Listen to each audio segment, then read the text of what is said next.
The Dunlop K750. It's the tire that everybody hates. And I'm not here to change your mind, but I'm here to tell you it's not the end of the world if you happen to be looking at a new KLR, and that's the stock tire. Let's talk about what's bad about it and what's good about it. For starters, I've got about 2,500 miles on mine. I figure I've probably got about 1,000 miles left. Let's see if I can show you with my improv tire gauge here, but you know, that's the shallowest spot, and you know, it's roughly 1/8 of an inch. It's not the most accurate measurement, but I know it's at least 1/8 of an inch. Yeah, it's about 1,000 miles left if I want to go all the way. What's it good for and what's it bad for? So once again, if you're the average KLR owner, you're probably going to be doing a lot of highway miles. If you're a commuter, don't worry about it. This has got great road traction.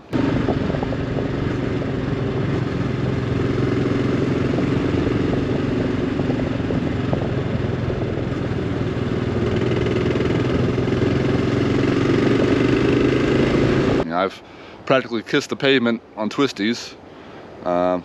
It's got lots of traction when it's dry. When it's wet, it's not that bad either. It still handles pretty good when it's wet, but obviously go easy on the throttle and avoid the slick spots. Off-road though, that's where we lose everything. Dry gravel.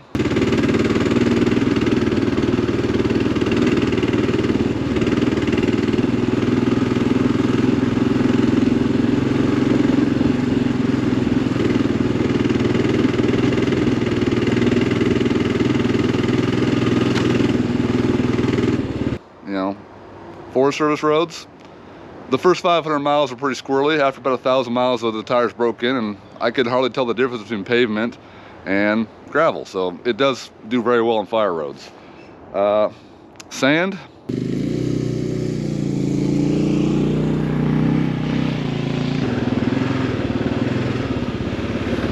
Whoa, that was close.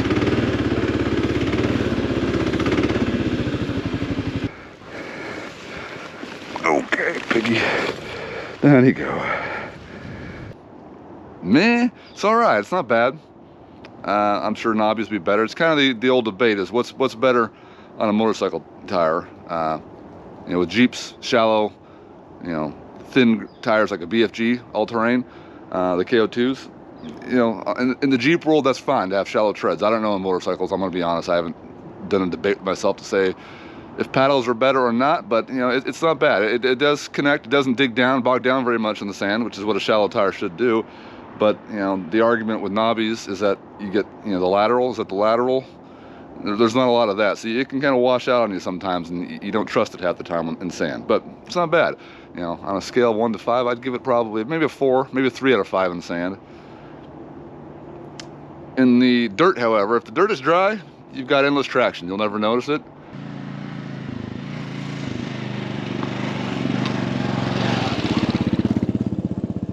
That was the first. That was like the second or third toll gate you'd pay for, I guess.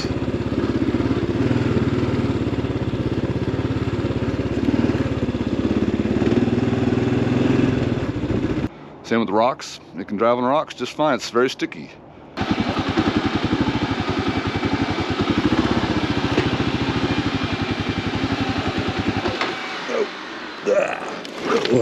That's a big rock. Where it ultimately will fail you, though, is the two most slick surfaces. That's wet mud and snow. This doesn't look good. It's not.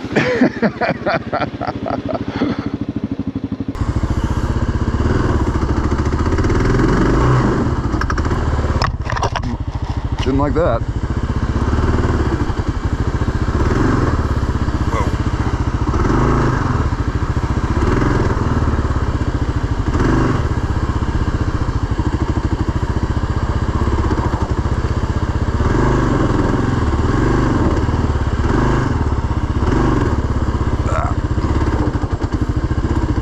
This is a great chance to whiskey throttle.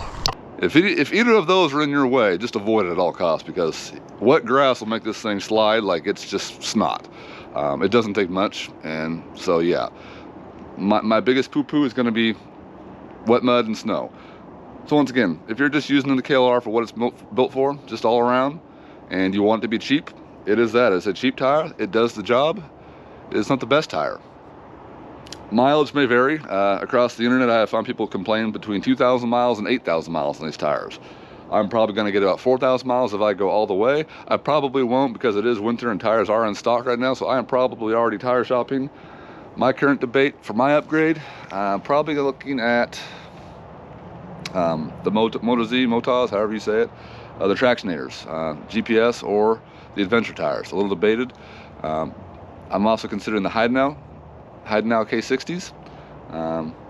Leaning towards the Tractionator Adventure tires though, a little more off-road oriented. And I don't really kind of like the tires with the spine down the middle. People complain that gives a lot of... It's squirrely is what they want to say. When it gets muddy, the same problem. It's squirrely when it gets muddy. And I've already got my problems with squirrely mud stuff. So anyways, that's my take on the K60, or I'm sorry, the K705, K750s. What am I even reviewing here? Yeah, don't be afraid of them. They're fine. Would I say buy another one if you could? They are hard to find in stock anymore. Once again, it's a cheap tire. It does the job. So if you do the math, a budget tire is good because if you can get 4,000 miles out of this tire for 1/4 of the cost of an expensive tire like a Motos, well, that's 4 times the tire. So that means you can go 12,000 miles for the cost of 5 or 6 or whatever. Anyways, you can save money that way. But I personally believe if you're going to buy a tire, the tire is the best place to spend your money because I'd rather not die because my tire failed. So best way to put it.